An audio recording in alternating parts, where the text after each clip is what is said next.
ओम एकादश नमो दिव्यै नित्यानंदाकर प्रदायिनी विष्णु भक्ति प्रदायिनी सर्व सौभाग्यदायिनी। ओम नमो भगवते वासुदेवाय। हरे कृष्णा। प्रिय भक्तजनों, आज हम आपके समक्ष एक अत्यंत पावन, दिव्य और महान व्रत की कथा लेकर उपस्थित हैं। यह है उत्पन्ना एकादशी की संपूर्ण कथा। वह एकादशी जो सभी एकादशियों की जननी है, जो सभी एकादशियों में सर्वप्रथम है। उत्पन्ना एकादशी कोई साधारण एकादशी नहीं है। यह व्रत तिथि अपने आप में एक दिव्य घटना है। इसे सभी 24 एकादशियों की जननी, मूल और आधार कहा गया है। क्यों? क्योंकि आज ही के इस पावन दिन भगवान श्री हरि विष्णु के दिव्य तेज से, उनकी दिव्य देह से एक अद्भुत और अलौकिक देवी का आविर्भाव हुआ था। वे देवी जिन्हें हम सब एकादशी माता के पावन नाम से पूजते हैं, जिनकी आराधना करते हैं, जिनका व्रत रखते हैं। पौराणिक कथाओं और धर्म ग्रंथों के अनुसार एक समय ऐसा आया जब इस धरती पर, इस संसार में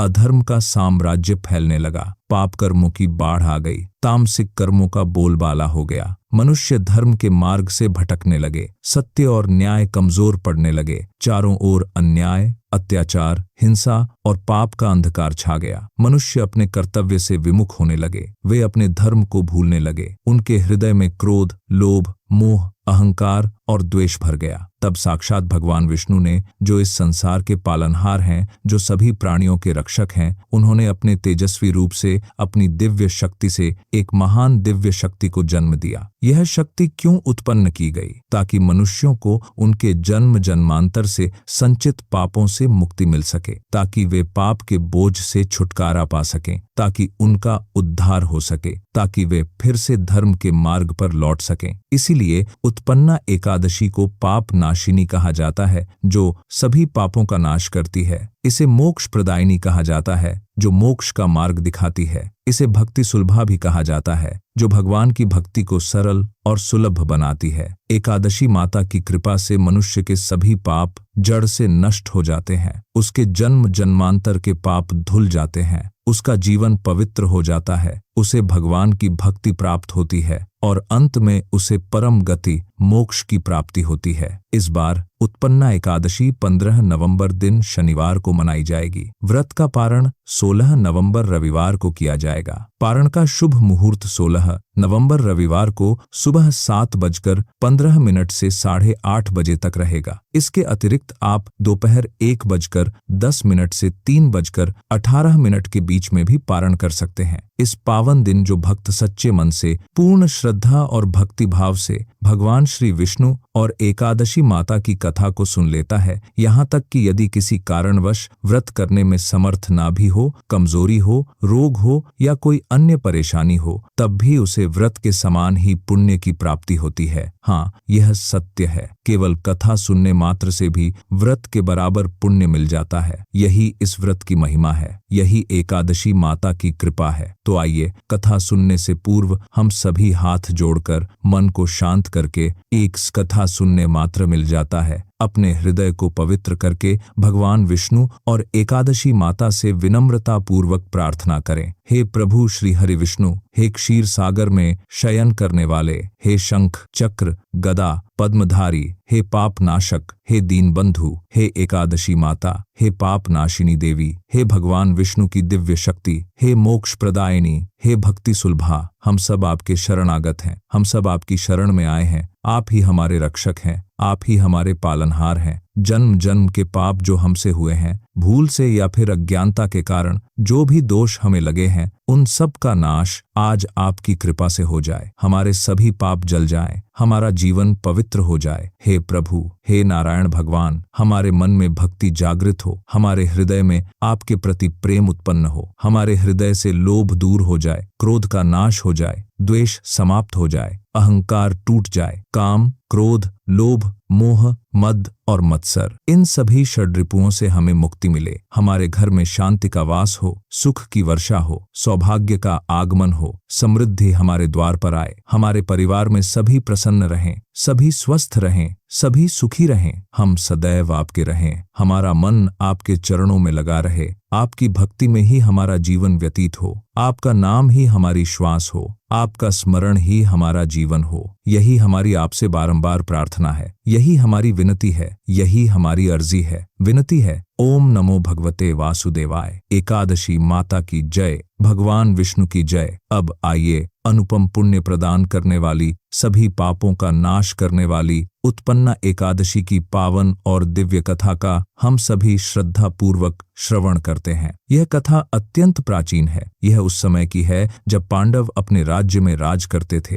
जब धर्मराज युधिष्ठिर सिंहासन पर विराजमान थे। एक दिन धर्मराज युधिष्ठिर, जो धर्म के प्रतीक थे, सत्य के पुजारी थे, न्याय के रक्षक थे, उन्होंने भगवान श्री कृष्ण से विनम्रता पूर्वक निवेदन किया। उन्होंने हाथ जोड़कर कहा, हे भगवान, मैंने आपसे कार्तिक शुक्ल पक्ष की एकादशी अर्थात प्रबोधिनी एकादशी का सविस्तार वर्णन सुना। वह अत्यंत महान और पुण्यदायक व्रत है, उसकी महिमा असीम है। अब आप कृपा करके मुझे मार्गशीर्ष माह के कृष्ण पक्ष की एकादशी के विषय में भी बतलाइए। मैं जानना चाहता हूँ कि इस एकादशी का क्या नाम है, इसका क्या महत्व है, इसके व्रत का क्या विधान है, इसकी पूजा विधि क्या है, इस व्रत को करने से किस पुण्य फल की प्राप्ति होती है, इसका क्या महात्म्य है। कृपया यह सब विधान पूर्वक विस्तार से मुझे समझाइए। मैं आपका दास हूँ और आपकी शरण में हूँ। धर्मराज युधिष्ठिर के इन पवित्र वचनों को सुनकर, उनकी जिज्ञासा और श्रद्धा को देखकर भगवान श्री कृष्ण अत्यंत प्रसन्न हुए। उनके मुखमंडल पर दिव्य मुस्कान आई। तब भगवान श्री कृष्ण बोले,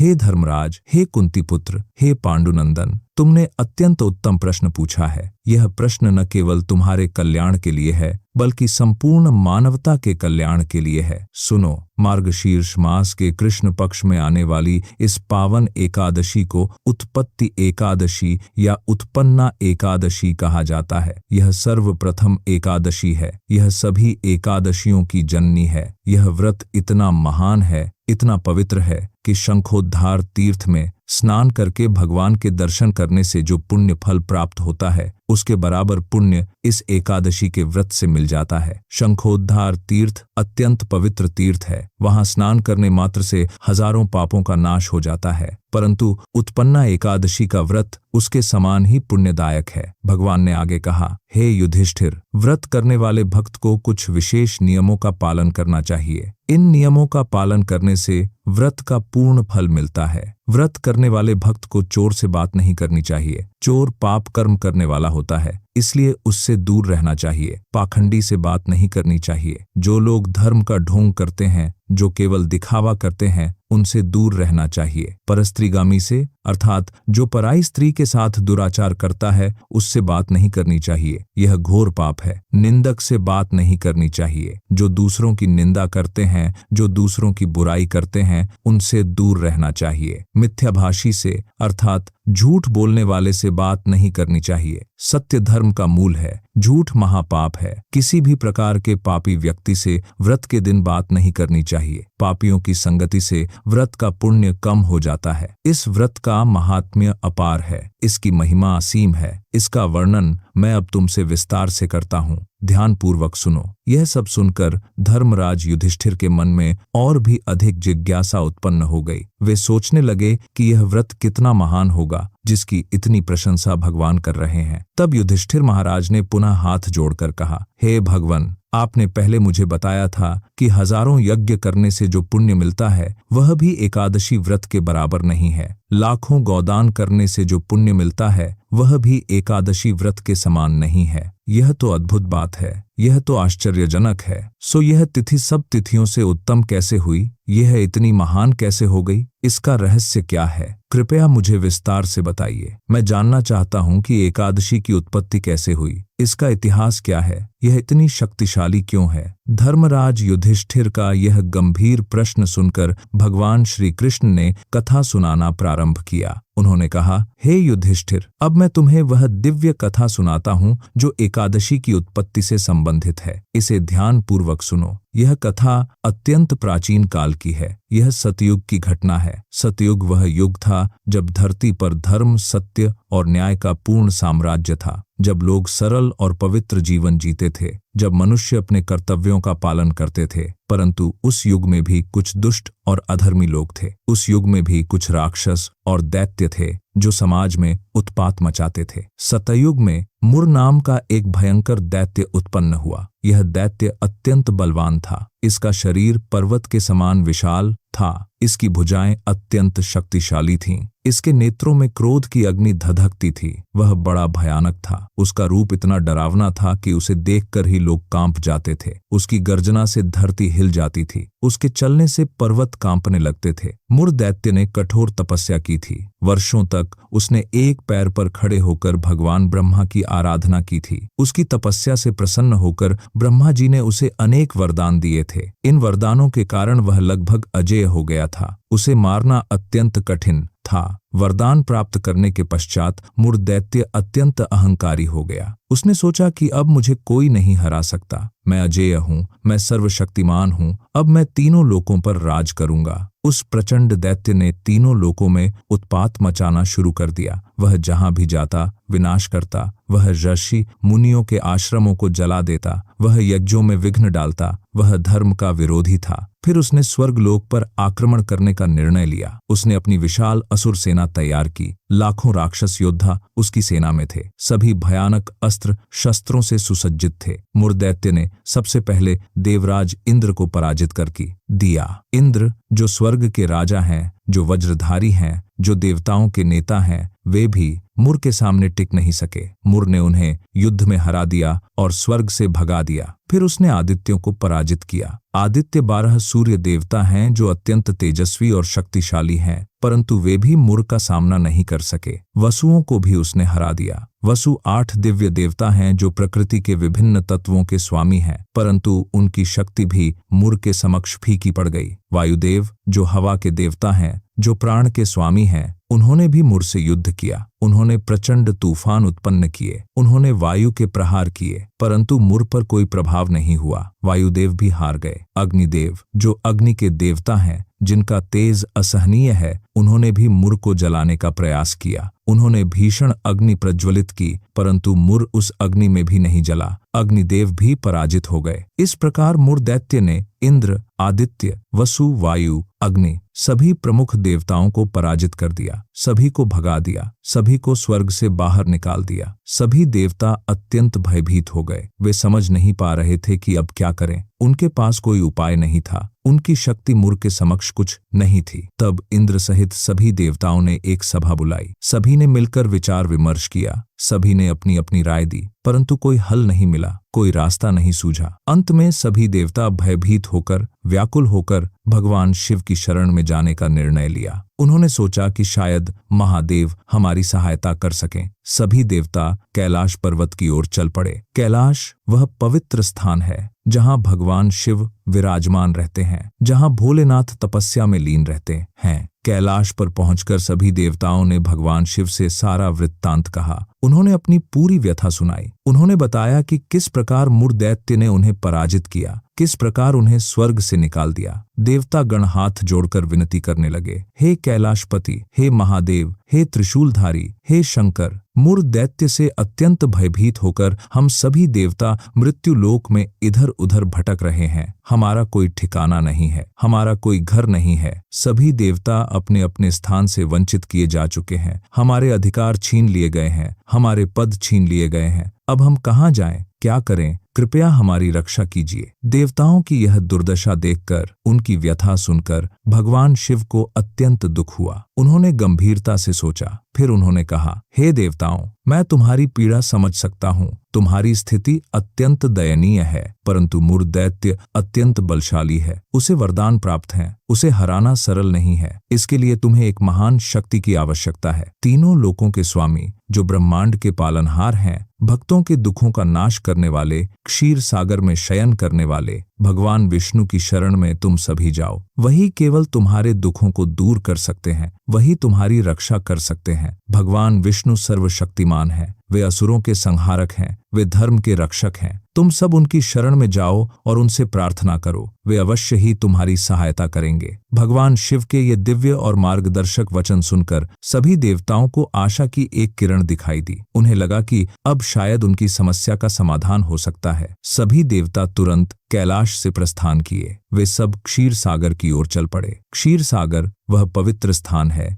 जहां भगवान विष्णु शेष शैया पर शयन करते हैं। यह यात्रा लंबी थी, मार्ग कठिन था, परंतु देवताओं में नई आशा जग गई थी। वे सब अत्यंत व्याकुलता से भगवान विष्णु के दर्शनों के लिए लालायित थे। लंबी यात्रा के पश्चात वे सब क्षीर सागर के पवित्र तट पर पहुंचे। वहां का दृश्य अत्यंत बशनुकताया वे साथ की वहां का दृश्य अत्यंत बशनु के दर्शन मनोहर और दिव्य था। क्षीर सागर का जल दूध के समान श्वेत था। उसकी लहरें शांत और मधुर थीं। चारों ओर दिव्यता का वातावरण था। पवित्रता की सुगंध चारों ओर फैली हुई थी। समुद्र के मध्य में भगवान विष्णु शेष नाग की शैया पर शयन कर रहे थे। शेष नाग के 1000 फन भगवान के ऊपर छत्र के समान फैले हुए थे। भगवान के 4 हाथों में शंख, चक्र, गदा और पद्म सुशोभित थे। उनका दिव्य नीला रूप देखने योग्य था। उनके मुखमंडल पर अद्भुत शांति थी। उनके नेत्रों में करुणा का सागर था। माता लक्ष्मी भगवान के चरणों की सेवा कर रही थी। गरुड़ जी पास में ही खड़े थे। चारों ओर दिव्य गंधर्व और अप्सराएं भगवान की स्तुति कर रहे थे। वहां भगवान विष्णु को शयन करते देखकर सभी देवता अत्यंत भक्तिभाव से हाथ जोड़कर उनकी स्तुति करने लगे। उन्होंने मधुर स्वर में प्रार्थना करना प्रारंभ किया। हे देवताओं द्वारा स्तुति करने योग्य प्रभु, आपको हमारा बारंबार नमस्कार है। हे जगन्नाथ, हे विश्व के स्वामी, आपको हमारा प्रणाम है। देवताओं की रक्षा करने वाले हे मधुसूदन, हे कमल नयन, हे दीनबंधु, आपको हमारा बारंबार प्रणाम है। कृपया आप हमारी रक्षा करें। हम सब संकट में हैं। दैत्यों से भयभीत होकर हम सब आपकी शरण में आए हैं। आप ही हमारे एकमात्र आश्रय हैं। आप ही हमारे रक्षक हैं। आपके अतिरिक्त अब हमारा कोई नहीं है। आप इस संसार के कर्ता हैं। आप ही सृष्टि के रचयिता हैं। आप हमारे पर से माता पिता हैं। आप ही हमारी उत्पत्ति के कारण हैं। आप ही पालन करता हैं जो हमारा पालन पोषण करते हैं। आप ही संहार करता हैं जो समय आने पर संहार करते हैं। आप सबको शांति प्रदान करने वाले हैं। आप सभी के दुखों को दूर करते हैं। आप सभी की रक्षा करते हैं। आप सर्वव्यापी हैं। आप सर्वशक्तिमान हैं। आकाश भी आप ही हैं। पाताल भी आप ही हैं। पृथ्वी भी आप ही हैं। आप ही सब कुछ हैं। आप ही सर्वत्र व्याप्त हैं। सबके पितामह ब्रह्मा भी आप ही हैं। सूर्य भी आप ही हैं। चंद्रमा भी आप ही हैं। अग्नि भी आप ही हैं। सामग्री, होम, आहुति, मंत्र, तंत्र, जप, सब कुछ आप ही हैं। यजमान भी आप ही हैं। यज्ञ भी आप ही हैं। कर्म भी आप ही हैं। कर्ता भी आप ही हैं। भोक्ता भी आप ही हैं। आप सर्वव्यापक हैं प्रभु। आपके सिवा तीनों लोकों में चर तथा अचर कुछ भी नहीं है। जो कुछ भी चलता है, जो कुछ भी स्थिर है, सब कुछ आप ही हैं। आप ही सब कुछ में व्याप्त हैं। हे भगवान, दैत्यों ने हमको युद्ध में जीतकर स्वर्ग से भ्रष्ट कर दिया है। हमें हमारे स्थानों से निकाल दिया है। हमारे अधिकार छीन लिए हैं। हमारे पद हड़प लिए हैं।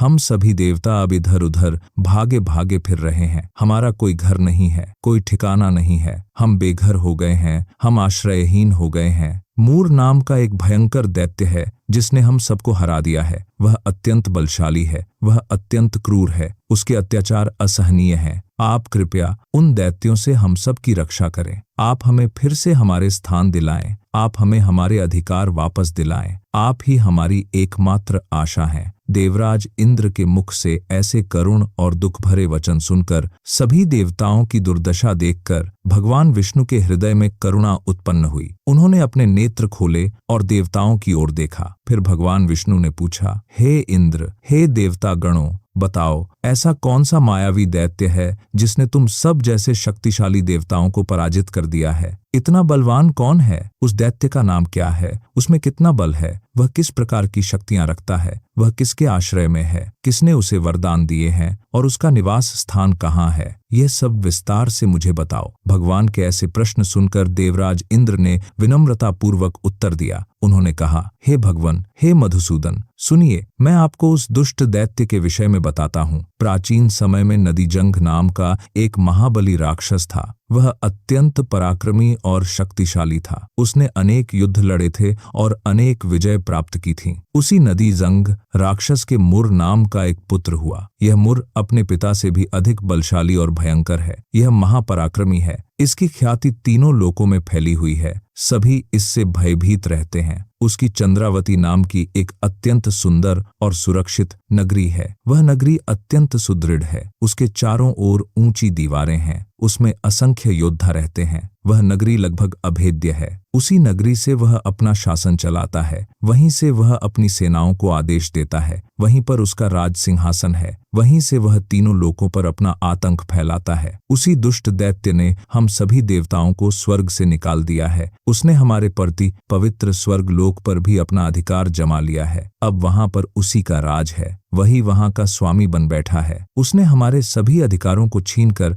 दैत्य कुल के असुरों को सौंप दिया है। अब असुर ही देवताओं के पदों पर बैठे हुए हैं। उसने इंद्र, अग्नि, वरुण, यम, वायु, ईश, चंद्रमा, नैरथ सबके स्थानों पर अपने असुरों को बैठा दिया है। वह स्वयं सूर्य बनकर प्रकाश करता है। वह अपने तेज से पृथ्वी को तपाता है। वह अपनी किरणों से चारों ओर रोशनी फैलाता है। सूर्य देव के स्थान पर वही बैठ गया है। वह स्वयं ही मेघ बन जाता है। वह बादल बनकर वर्षा करता है या नहीं करता। जब चाहे तब वर्षा रोक देता है। जब चाहे तब बाढ़ ला देता है। प्रकृति के सभी नियम उसने अपने हाथ में ले लिए हैं। वह सबसे अजेय है। कोई भी उसे हरा नहीं सकता। हमने अपनी पूरी शक्ति लगा दी, परंतु हम असफल रहे। हम उसका कुछ नहीं बिगाड़ सके। हे असुर निकंदन, हे दैत्य संहारक, उस दुष्ट को मारकर देवताओं को पुनः अजेय बनाइए। हमें फिर से हमारे स्थान दिलाइए। आप ही हमारी एकमात्र आशा हैं। देवराज इंद्र के ऐसे वचन सुनकर भगवान विष्णु को अत्यंत क्रोध आया। उन्होंने सोचा कि यह दैत्य अत्यधिक अहंकारी हो गया है। इसने मर्यादा का उल्लंघन किया है। इसने देवताओं पर अत्याचार किया है। इसका वध अवश्य होना चाहिए। भगवान ने दृढ़ स्वर में कहा, हे देवताओं, तुम सब निश्चिंत हो जाओ। अब तुम्हें किसी प्रकार का भय नहीं है। मैं शीघ्र ही उस दुष्ट दैत्य का संहार करूंगा। मैं उसका वध करके तुम्हें तुम्हारे स्थान वापस दिलाऊंगा। मैं धर्म का रक्षक हूँ। मैं देवताओं का पालनहार हूँ। मैं असुरों का संहारक हूँ। जब जब धरती पर अधर्म बढ़ता है, जब जब दुष्टों का अत्याचार होता है, तब तब मैं अवतार लेता हूँ। मैं उन दुष्टों का नाश करता हूँ। तुम सभी अभी इसी समय मेरे साथ चंद्रावती नगरी की ओर चलो। मैं उस मूढ़ दैत्य को उसकी ही नगरी में जाकर मारूंगा। धर्म की विजय होगी, अधर्म का नाश होगा। भगवान विष्णु के ये आश्वासन भरे वचन सुनकर सभी देवताओं के हृदय में नई आशा और उत्साह का संचार हुआ। उनके चेहरों पर खुशी छा गई। वे सभी प्रसन्न हो गए। इस प्रकार कहकर भगवान विष्णु अपने दिव्य वाहन गरुड़ पर सवार हुए। गरुड़ अत्यंत तेज गति से उड़ने वाला दिव्य पक्षी है। वह भगवान विष्णु का प्रिय वाहन है। भगवान के साथ सभी देवता भी अपने अपने वाहनों पर सवार होकर चल पड़े। इंद्र ऐरावत हाथी पर बैठे, अग्नि अपने मेष पर, वरुण अपनी मकर मछली पर, वायु अपने हरिण पर, सभी देवता अपने अपने दिव्य वाहनों पर सवार होकर चले। सभी तीव्र गति से आकाश मार्ग से चंद्रावती नगरी की ओर बढ़ने लगे। भगवान विष्णु सबसे आगे थे। देवता उनके पीछे पीछे चल रहे थे।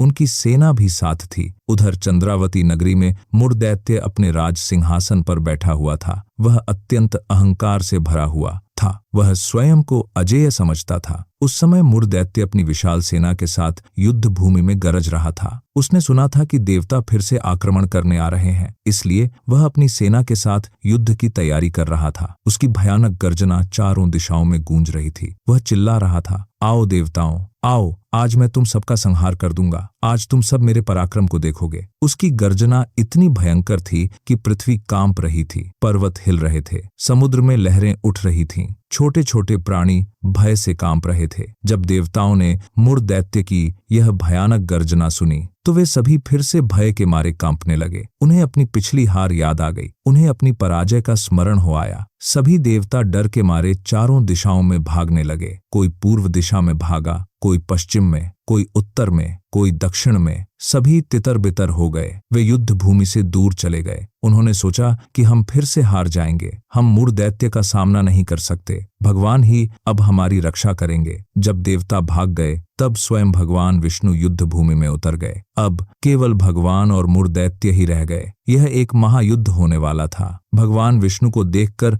मूढ़ दैत्य और भी अधिक उत्साहित हो गया। उसने सोचा कि आज मैं स्वयं भगवान विष्णु को भी हरा दूंगा, तब मेरी ख्याति और भी बढ़ जाएगी। वह चिल्लाया, तो आखिरकार तुम स्वयं आ गए विष्णु? अच्छा हुआ, आज मैं तुम्हें भी पराजित कर दूंगा, आज तुम्हारा अंत हो जाएगा। मूढ़ दैत्य के सभी असुर योद्धा अपने भयानक अस्त्र शस्त्रों को लेकर भगवान विष्णु पर टूट पड़े। वे तलवारें चला रहे थे, भाले फेंक रहे थे, बाण चला रहे थे, गदाओं से प्रहार कर रहे थे। चारों ओर युद्ध का भयंकर दृश्य था। असुरों की भयानक चीखें गूंज रही थीं। अस्त्र शस्त्रों की खनखनाहट सुनाई दे रही थी। धूल उड़ रही थी, धुआं फैल रहा था। परंतु भगवान विष्णु अत्यंत कुशल योद्धा थे। वे अपने दिव्य सुदर्शन चक्र और गदा के प्रहार से असुरों के आक्रमण को नष्ट करने लगे। भगवान का सुदर्शन चक्र अत्यंत तेज और शक्तिशाली था। वह घूमते हुए असुरों की ओर जाता और उनके शरीर को काट डालता। जो भी असुर उसकी चपेट में आता वह तत्काल धराशायी हो जाता। भगवान की गदा भी अत्यंत भारी और मारक थी। एक ही प्रहार में अनेक असुर मर जाते। भगवान के बाण सर्प के समान तीव्र गति से जाते और असुरों को बींध देते। इस भीषण युद्ध में अनेक दैत्य सदा के लिए मृत्यु की गोद में समा गए। सैकड़ों असुर मारे गए, हजारों असुर घायल हो गए। युद्ध भूमि शवों से भर गई, रक्त की नदियां बह निकली। कुछ असुर भय से भाग खड़े हुए, कुछ ने आत्मसमर्पण कर दिया, कुछ घायल होकर पड़े रहे। चारों ओर हाहाकार मच गया, परंतु दैत्यराज मूढ़ अभी भी डटा हुआ था। उसे तनिक भी भय नहीं हुआ। वह भगवान विष्णु के साथ अकेला ही लड़ता रहा। मूढ़ दैत्य का बल देखकर भगवान भी आश्चर्यचकित हो गए। वह बिना डरे, बिना थके, पूरे जोश के साथ युद्ध कर रहा था। उसका मनोबल बिल्कुल नहीं टूटा था। भगवान विष्णु मूढ़ राक्षस को मारने के लिए जिन जिन दिव्य शस्त्रों का प्रयोग करते, वे सब के सब उसके तेज से नष्ट होकर उस पर पुष्प के समान गिरने लगते। यह एक आश्चर्यजनक बात थी। भगवान के अस्त्र, जो अत्यंत शक्तिशाली थे, जो किसी भी शत्रु को मार सकते थे, वे भी मूढ़ पर प्रभावहीन हो रहे थे। उसका शरीर छिन्न भिन्न हो गया था, अनेक घाव हो गए थे, परंतु वह फिर भी लगातार युद्ध करता रहा। जब अस्त्र शस्त्रों से कोई लाभ नहीं हुआ, तब भगवान विष्णु और मूढ़ दैत्य के बीच मल्ल युद्ध भी हुआ, अर्थात वे हाथों हाथ युद्ध करने लगे। यह अत्यंत भयंकर दृश्य था। दोनों एक दूसरे को पकड़ लेते, फिर छूट जाते। भगवान मूढ़ को धकेलते, मूढ़ भगवान को धक्का देता। दोनों में घोर संघर्ष चल रहा था। दोनों अपनी अपनी पूरी शक्ति लगा रहे थे। भगवान श्री कृष्ण ने युधिष्ठिर से कहा, हे धर्मराज, सुनो, यह युद्ध कोई साधारण युद्ध नहीं था। यह एक महायुद्ध था। दोनों पक्षों में भीषण संघर्ष चलता रहा। भगवान श्री हरि विष्णु और मूढ़ दैत्य के बीच 10,000 वर्षों तक युद्ध चलता रहा। हाँ, तुमने सही सुना, 10,000 वर्ष। कल्पना करो, कितना लंबा समय, कितना कठिन युद्ध। 10,000 वर्षों तक निरंतर युद्ध, बिना रुके, बिना थमे। दोनों योद्धा अपनी अपनी पूरी शक्ति लगा रहे थे, परंतु कोई भी विजयी नहीं हो पा रहा था। किंतु मूढ़ दैत्य नहीं थका, ना ही वह हारा। उसका बल कम नहीं हुआ, उसका उत्साह कम नहीं हुआ। वह वरदानों की शक्ति से युक्त था। 10,000 वर्षों तक निरंतर युद्ध करने के पश्चात अंततः भगवान विष्णु थक गए। यद्यपि वे सर्वशक्तिमान हैं, तथापि उस समय उन्हें विश्राम की आवश्यकता अनुभव हुई। यह उनकी लीला थी, यह उनका दिव्य खेल था। वे चाहते तो एक क्षण में मूढ़ का वध कर सकते थे, परंतु उन्हें एकादशी माता को प्रकट करना था, इसलिए यह सब हुआ। थककर विश्राम की इच्छा से भगवान विष्णु शांत होकर बद्रिकाश्रम की ओर चल पड़े। बद्रिकाश्रम एक अत्यंत पवित्र और दिव्य स्थान है। यह हिमालय की गोद में स्थित है। यहाँ अनेक ऋषि मुनि तपस्या करते हैं। वहाँ का वातावरण अत्यंत शांत और पवित्र है। वहाँ दिव्यता का वास है। पर्वतों की शीतल हवाएं चलती हैं, निर्मल जल की धाराएं बहती हैं, चारों ओर हरियाली है, पक्षियों का मधुर कलरव सुनाई देता है। यह वह स्थान है जहाँ भगवान ने अपने नर नारायण अवतार में तपस्या की थी। यह वह स्थान है जहाँ अनेक महान ऋषियों ने साधना की थी। यह धरती का एक परम पवित्र स्थल है। बद्रिकाश्रम में एक अद्भुत गुफा थी जिसका नाम हेमवती था। यह गुफा अत्यंत विशाल और सुंदर थी। इसकी लंबाई 12 योजन थी। 1 योजन लगभग 8 कोस का होता है तो यह गुफा लगभग 96 कोस लंबी थी। कल्पना कीजिए कितनी विशाल गुफा थी। इस विशाल गुफा का केवल एक ही द्वार था। यह द्वार संकरा था। बाहर से देखने पर यह एक साधारण गुफा लगती थी, परंतु अंदर यह अत्यंत विशाल और सुंदर थी। गुफा के अंदर प्राकृतिक शिला से बना एक सुंदर स्थान था। वहां पर शीतल जल की बूंदें टपकती रहती थीं। वहां का वातावरण अत्यंत शांत और ध्यान के लिए उपयुक्त था। भगवान विष्णु उस हेमवती गुफा में प्रवेश कर गए। गुफा के अंदर जाकर उन्होंने एक उपयुक्त स्थान देखा। वहां उन्होंने शयन किया। फेज हजडाद और उष्कर्मा, हे धर्मराज, उस गुफा में प्रभु ने गहरी निद्रा का आश्रय लिया। 10,000 वर्षों के लंबे युद्ध के पश्चात वे अत्यंत थके हुए थे। उन्हें विश्राम की आवश्यकता थी। भगवान वहां योग निद्रा में सो गए। यह साधारण निद्रा नहीं थी, यह योग निद्रा थी। इसमें भगवान की चेतना जागृत रहती है, परंतु शरीर विश्राम करता है। गुफा में पूर्ण शांति थी। केवल जल की बूंदों के टपकने की मधुर ध्वनि सुनाई दे रही थी। भगवान शांति से सो रहे थे। उनका मुखमंडल प्रशांत था। उधर मुरदैत्य भी भगवान विष्णु को ढूंढते ढूंढते, उनका पीछा करते करते बद्रिकाश्रम तक चला आया। वह भगवान को छोड़ना नहीं चाहता था। उसने सोचा कि भगवान थक कर भाग गए हैं, अब मैं उन्हें अवश्य ढूंढ लूंगा और मार डालूंगा, तब मैं विजयी हो जाऊंगा। तब तीनों लोकों में मेरी ही धाक रहेगी। मुरदैत्य ने चारों ओर खोजा। वह पर्वतों में गया, वनों में गया, नदियों के किनारे गया। अंततः उसे हेमवती गुफा दिखाई दी। उसने देखा कि गुफा का द्वार खुला हुआ है। उसे समझ आ गया कि भगवान इसी गुफा में गए होंगे। वह भी उसी गुफा में प्रवेश कर गया। जब मुरदैत्य गुफा के अंदर पहुंचा तो उसने क्या देखा? भगवान विष्णु वहां गहरी निद्रा में सोए हुए थे। यह देखकर मुरदैत्य को अत्यंत प्रसन्नता हुई। उसके मन में एक दुष्ट विचार आया। उसने सोचा कि यह तो मेरे लिए सुनहरा अवसर है। अभी भगवान सो रहे हैं और असावधान हैं। मैं इसी समय इन्हें मार डालूं। वह मन ही मन हंसने लगा। उसे लगा कि उसकी विजय निश्चित है। उसने सोचा, आज मैं अपने चिर शत्रु को मारकर हमेशा हमेशा के लिए निश्चिंत हो जाऊंगा। जब भगवान विष्णु ही नहीं रहेंगे तो फिर कौन मेरा विरोध करेगा? मैं अजेय बन जाऊंगा। यह सोचकर मुरदैत्य अपनी तलवार लेकर भगवान को मारने के लिए तत्पर हो गया। वह धीरे धीरे भगवान की ओर बढ़ने लगा। उसके नेत्रों में क्रूरता थी, उसके मन में हिंसा का भाव था, परंतु उस दुष्ट असुर की यह दुष्ट इच्छा पूर्ण नहीं होगा। सगी, भगवान की रक्षा करने वाली दिव्य शक्तियां सदैव तत्पर रहती हैं। भगवान के भक्तों की रक्षा करने वाली शक्ति सदैव जागृत रहती है। तभी अचानक एक अद्भुत घटना घटी। जब मुरदैत्य भगवान को मारने के लिए आगे बढ़ा, उसी क्षण भगवान विष्णु की दिव्य देह से एक अलौकिक तेज प्रकट हुआ। यह तेज इतना उज्जवल था, इतना दिव्य था कि पूरी गुफा प्रकाशमान हो गई। यह तेज सूर्य के प्रकाश से भी अधिक तीव्र था। यह चंद्रमा की शीतलता से भी अधिक मनोहर था। वह तेज धीरे धीरे एक सुंदर स्त्री के रूप में परिवर्तित हो गया। हाँ, उस दिव्य तेज से एक अत्यंत सुंदर, मोहिनी और तेजस्वी कन्या प्रकट हुई। वह कन्या अत्यंत रूपवान थी। उसका सौंदर्य अवर्णनीय था। उसके नेत्र कमल के समान सुंदर थे। उसका मुखमंडल चंद्रमा के समान कांतिमान था। उसके केश काले और घने थे। उसने दिव्य पीले वस्त्र धारण किए हुए थे। उसके गले में दिव्य आभूषण थे। उसके हाथों में दिव्य अस्त्र शस्त्र थे। उसके एक हाथ में तलवार थी, दूसरे हाथ में ढाल थी। उसके नेत्रों में अद्भुत तेज था। उसमें करुणा भी थी और क्रोध भी। उसके चेहरे पर दृढ़ संकल्प था। उसका पूरा व्यक्तित्व शक्ति का प्रतीक था। उसका रूप इतना तेजस्वी था, इतना दिव्य था कि उसे देखकर मुरदैत्य भी क्षण भर के लिए चकित रह गया। उसने ऐसा दिव्य रूप पहले कभी नहीं देखा था। प्रकट होते ही वह दिव्य कन्या मुरदैत्य को ललकारने लगी। उसने गर्जना करते हुए कहा, ओ दुष्ट असुर, ओ अधर्मी, ओ पापी, तू भगवान को मारने का दुस्साहस कर रहा है। तू सोते हुए भगवान पर प्रहार करना चाहता है। यह कायरता है, यह अधर्म है, यह घोर पाप है। आज मैं तेरा संहार कर दूंगी। आज तेरा अंत हो जाएगा।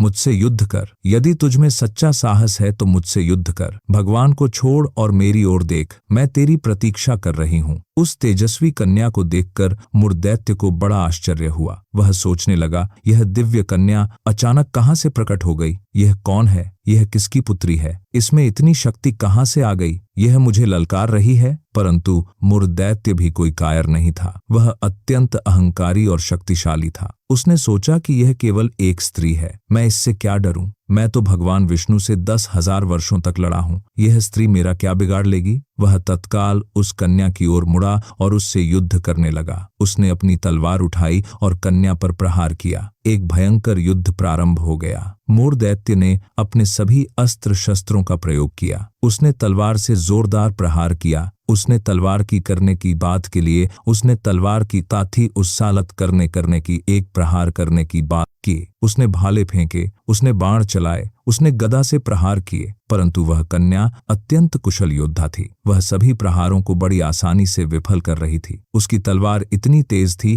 कि वह मुर के सभी अस्त्रों को काट डालती थी। कुछ समय तक दोनों में घमासान युद्ध चलता रहा। गुफा में अस्त्र शस्त्रों की खनखनाहट गूंज रही थी। मुर दैत्य पूरी शक्ति से लड़ रहा था, परंतु वह कन्या उससे भी अधिक शक्तिशाली सिद्ध हो रही थी। मुर को आश्चर्य हो रहा था। उसने सोचा था कि वह इस कन्या को शीघ्र ही हरा देगा, परंतु ऐसा नहीं हो रहा था। उल्टे वह स्वयं कमजोर पड़ता जा रहा था। कुछ समय बीतने के पश्चात उस दिव्य कन्या को अत्यंत क्रोध आ गया। उसने सोचा कि यही सान कन्या की उसे आ पर कौन से सान कन्या को दुष्ट असुर अभी तक मरा नहीं। यह भगवान को मारने आया था। इसे शीघ्र समाप्त करना होगा। क्रोध में आकर उस कन्या ने अपनी पूरी दिव्य शक्ति का प्रयोग किया। उसके शरीर से अद्भुत तेज निकलने लगा। उसके नेत्र क्रोध से लाल हो गए। उसकी शक्ति कई गुना बढ़ गई। फिर उसने एक के बाद एक तीव्र प्रहार किए। उसने मूर दैत्य के समस्त अस्त्र शस्त्रों के टुकड़े टुकड़े कर दिए। उसकी तलवार टूट गई। उसके भाले चकनाचूर हो गए। उसका धनुष खंडित हो गया। फिर उस शक्तिशाली कन्या ने मूर दैत्य के रथ को ही तोड़ डाला। रथ के पहिए अलग अलग हो गए। रथ चूर चूर होकर धरती पर गिर पड़ा। अब मूर दैत्य के पास कोई सवारी नहीं बची, कोई शस्त्र नहीं बचे। वह केवल अपने शारीरिक बल पर निर्भर था। वह अपनी शक्ति के अंतिम क्षणों में था। अब तो उस दैत्य को अत्यधिक क्रोध आया। उसने सोचा कि एक स्त्री मुझे पराजित कर रही है। यह मेरे लिए घोर अपमान की बात है। मैं जो 10,000 वर्षों तक भगवान विष्णु से लड़ा, वह मैं एक स्त्री से हार रहा हूँ। उसने अपना सारा संयम खो दिया। उसने सभी मर्यादाएं भंग कर दी। वह उस कन्या से मल्ल युद्ध करने लगा, अर्थात वह हाथों हाथ उससे लड़ने लगा। दोनों में भयंकर संघर्ष हुआ। मूर दैत्य अपनी पूरी शक्ति लगाकर उस कन्या को पकड़ने का प्रयास कर रहा था, परंतु वह कन्या अत्यंत चतुर और फुर्तीली थी। अचानक उस तेजस्वी कन्या ने मूर दैत्य को एक अत्यंत जोरदार धक्का मारा। यह धक्का इतना प्रबल था, इतना शक्तिशाली था कि मूर दैत्य लड़खड़ा कर गिर पड़ा। वह भूमि पर गिरा और मूर्छित हो गया। वह बेहोश हो गया। उसकी चेतना लुप्त हो गई। वह वहीं पड़ा रहा। मूर दैत्य की मूर्छा टूटने से पहले ही एक क्षण की भी देरी किए बिना उस वीर कन्या ने शीघ्रता से अपनी दिव्य तलवार उठाई। फिर उसने एक ही वार में, एक ही झटके में, एक ही प्रहार में उस महाबली असुर का सिर उसके धड़ से अलग कर दिया। तलवार इतनी तेज थी कि सिर पलक झपकते ही कट गया। सिर कटते ही वह विशाल शरीर धरती पर गिर पड़ा। रक्त की धाराएं बह निकलीं। वह महाबली दैत्य जो तीनों लोकों को त्रस्त कर रहा था, जो देवताओं को पराजित कर चुका था, जो 10,000 वर्षों तक भगवान विष्णु से लड़ा था, वह मृत्यु को प्राप्त हो गया। इस प्रकार उस भयंकर असुर का अंत हो गया। धर्म की विजय हुई, अधर्म का नाश हुआ, पाप का अंत हुआ, सत्य की जीत हुई। उधर इस भयंकर युद्ध के शोर शराबे से, इस घमासान की आवाजों से भगवान विष्णु की योग निद्रा भंग हो गई। वे जाग उठे। जब भगवान ने अपने नेत्र खोले तो उन्होंने क्या देखा? मूर दैत्य का विशाल शव धरती पर पड़ा है। उसका सिर कटा हुआ है। चारों ओर युद्ध के चिन्ह हैं। रक्त बहा हुआ है। भगवान को घोर आश्चर्य हुआ। वे सोचने लगे, ये क्या हुआ? मैं तो सो रहा था। इस महाबली दैत्य को किसने मार डाला? मैं 10,000 वर्षों तक इससे लड़ा और इसे नहीं हरा सका। फिर यह चमत्कार कैसे हो गया? किसने इतनी बड़ी शक्ति दिखाई? कौन है वह वीर जिसने इस दुष्ट का वध किया? यह रहस्य क्या है? तभी भगवान विष्णु की दृष्टि उस तेजस्वी कन्या पर पड़ी जो वहां खड़ी थी। उसके हाथों में अभी भी दिव्य अस्त्र थे। उसके चेहरे पर विजय का तेज था। उसका पूरा व्यक्तित्व शक्ति और पराक्रम से भरा था। भगवान समझ गए कि यह कन्या किसी साधारण कन्या नहीं है। यह कोई दिव्य शक्ति है। यह मेरी ही शक्ति का रूप है। इसी ने मूर दैत्य का वध किया है। वह दिव्य कन्या भगवान श्री हरि विष्णु के समक्ष आई। उसने अत्यंत विनम्रता से, भक्ति भाव से दोनों हाथ जोड़े। फिर वह भगवान के चरणों में झुक गई। फिर उसने कहा, हे प्रभु, हे जगदीश्वर, हे जगन्नाथ, हे पालनहार, यह दुष्ट असुर मूर आपको मारने के लिए तत्पर हो गया था। वह आपके प्राणों का शत्रु बन गया था। वह सोते हुए आप पर प्रहार करने वाला था। जब मैंने देखा कि यह दुष्ट आप पर हमला करने वाला है, जब मैंने देखा कि यह आपकी हत्या करने का प्रयास कर रहा है, तब मैं आपके दिव्य शरीर से उत्पन्न हुई। मैं आपकी ही शक्ति हूँ, मैं आपका ही अंश हूँ। मैंने इस दुष्ट असुर का वध कर डाला है। मैंने आपकी रक्षा की है, मैंने धर्म की रक्षा की है, मैंने देवताओं को संकट से मुक्त किया है। एकादशी माता की यह विनम्र बात सुनकर भगवान विष्णु अत्यंत प्रसन्न हुए। उनके मुखमंडल पर दिव्य कोक अग्रक प्रसन्न हुए, इसका रूढ़ को तत्तर प्रसन्न हुए। मुस्कान आ गई, उनके नेत्रों में स्नेह और कृपा के भाव आ गए। भगवान ने कहा, हे देवी, हे शक्ति स्वरूपे, हे पराक्रमी कन्या, तुमने वास्तव में एक महान कार्य किया है। तुमने एक अद्भुत पराक्रम दिखाया है। तुमने इस दुष्ट असुर को मारा है। जिस असुर से मैं 10,000 वर्षों तक लड़ा, जिसे मैं नहीं हरा सका, उसे तुमने पराजित कर दिया। इसलिए मैं तुम पर अत्यंत प्रसन्न हूँ। मैं तुमसे अत्यधिक संतुष्ट हूँ। भगवान ने आगे कहा, इस दुष्ट दैत्य को मारकर तुमने तीनों लोकों के देवताओं के कष्टों को दूर कर दिया है। तुमने उनके दुखों का अंत कर दिया है। तुमने उन्हें उनके स्थान वापस दिला दिए हैं। तुमने धर्म की रक्षा की है, तुमने सत्य की रक्षा की है, तुमने न्याय की रक्षा की है, तुमने अधर्म का नाश किया है, तुमने पाप का विनाश किया है, तुमने असत्य का अंत किया है। तुम्हारा यह कार्य अविस्मरणीय है। तुम्हारा यह पराक्रम अतुलनीय है। तुम्हारी यह वीरता अद्वितीय है। तीनों लोग तुम्हारी इस वीरता का गुणगान करेंगे। इसलिए आज तुम मुझसे अपनी इच्छानुसार कोई भी वरदान मांग लो। मैं तुम्हारी हर इच्छानुसार वरीयाक्रम के लिए इच्छानुसार कोई भी वरदान मांग लो को पूर्ण करूंगा। जो कुछ भी तुम चाहोगी वह तुम्हें अवश्य मिलेगा। तुमने मेरी रक्षा की है, तुमने मेरे लिए इस असुर का वध किया है, इसलिए मैं तुम्हें वरदान देना चाहता हूँ। बोलो, तुम्हारी क्या इच्छा है? तुम क्या चाहती हो? भगवान की यह प्रसन्नता देखकर, उनके इस प्रस्ताव को सुनकर एकादशी माता अत्यंत प्रसन्न हुई। उन्होंने कुछ क्षण सोच विचार किया, फिर उन्होंने अपनी इच्छा व्यक्त की। वे बोलीं, हे प्रभु, हे दयानिधे, हे करुणा सागर, मुझे निम्नलिखित वरदान दीजिए। मेरी ये इच्छाएं हैं, जो भी मनुष्य या देवता मेरा व्रत करे, मेरा ध्यान करे, मेरी पूजा करे, मेरी आराधना करे, उसके सभी पाप तुरंत ही नष्ट हो जाएं, उसके जन्म जन्मांतर के पाप जल जाएं, उसके समस्त दोष मिट जाएं, उसके जीवन के सभी कष्ट दूर हो जाएं, उसकी सभी समस्याओं का समाधान हो जाए, उसके सभी रोग नष्ट हो जाएं, उसे सुख समृद्धि प्राप्त हो, उसे धन वैभव मिले और अंत में उसे स्वर्ग लोक की प्राप्ति हो जाए। मेरे व्रत का आधा फल उसके वाधा आधा फल उसके व्रत की एक आधा फल व्यक्ति को मिले जो पूरे दिन निराहार रहकर उपवास रखे, जो बिना जल के बिना अन्न के पूरे दिन व्रत रखे, उसे पूर्ण फल मिले। और उसका आधा फल उस व्यक्ति को मिले जो एक समय भोजन करे, जो फलाहार करे, जो सात्विक भोजन ग्रहण करे। इस प्रकार सभी प्रकार के भक्तों को मेरे व्रत का लाभ मिले। कोई भी व्यक्ति, चाहे वह धनी हो या निर्धन, विद्वान हो या अनपढ़,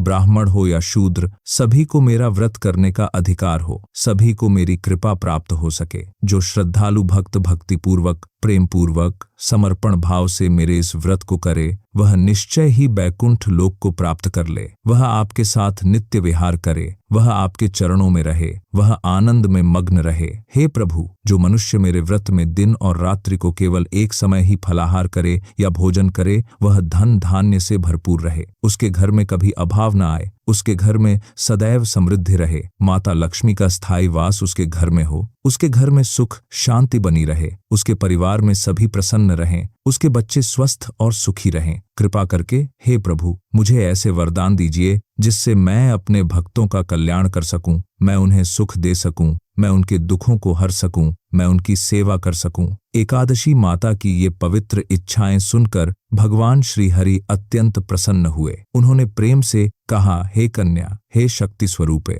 तथास्तु, ऐसा ही हो। तुम्हारी सभी इच्छाएं पूर्ण होंगी, तुम्हारे सभी वरदान मंजूर हैं। मेरे और तुम्हारे भक्त एक ही होंगे। जो मेरी पूजा करेगा वह तुम्हारी भी पूजा करेगा, जो तुम्हारा व्रत करेगा उसे मेरी कृपा प्राप्त होगी, जो तुम्हारी आराधना करेगा मैं उससे प्रसन्न होऊंगा। तुम्हारे भक्त इस संसार में यश और कीर्ति को प्राप्त करेंगे, वे सुखी और समृद्ध रहेंगे, वे स्वस्थ और प्रसन्न रहेंगे और अंत में वे मेरे लोक अर्थात बैकुंठ धाम को प्राप्त कर लेंगे। भगवान ने आगे कहा, हे कल्याणी, क्योंकि तुम एकादशी के दिन पैदा हुई हो। क्योंकि तुम चंद्रमास के 11वें दिन प्रकट हुई हो, इसलिए तुम्हारा नाम एकादशी होगा। यह नाम सर्वत्र प्रसिद्ध होगा, सभी लोग तुम्हें इसी नाम से जानेंगे। और क्योंकि तुम मेरे अंश से उत्पन्न हुई हो, मेरी देह से प्रकट हुई हो, इसलिए संसार में तुम उत्पन्ना एकादशी के नाम से जानी जाओगी। यह तुम्हारी विशेष पहचान होगी। जो मनुष्य इस दिन व्रत रखेंगे, उनके सभी पाप जड़ सहित नष्ट हो जाएंगे। उनके पूर्व जन्मों के पाप भी समाप्त हो जाएंगे। वे पाप मुक्त हो जाएंगे, वे निर्मल हो जाएंगे। तुम अब मेरे लिए तेज अष्टमी, नवमी और चतुर्दशी से भी अधिक प्रिय हो गई हो। तुम्हारा व्रत सर्वश्रेष्ठ है, तुम्हारा व्रत सबसे महान है। तुम्हारे व्रत का फल सभी तीर्थों के फल से भी महान होगा। यह बात मैं एकदम सत्य कहता हूँ। यह शाश्वत सत्य है, इसमें तनिक भी संदेह नहीं है, लेशमात्र भी संशय नहीं है। यह मेरा वचन है। ऐसा कहकर भगवान श्री हरि उसी स्थान से अंतर्ध्यान हो गए। वे अपने धाम को चले गए। एकादशी माता भी अपने कार्य में लग गईं। सभी प्रेम से बोलिए, उत्पन्ना एकादशी की जय। एकादशी माता की जय।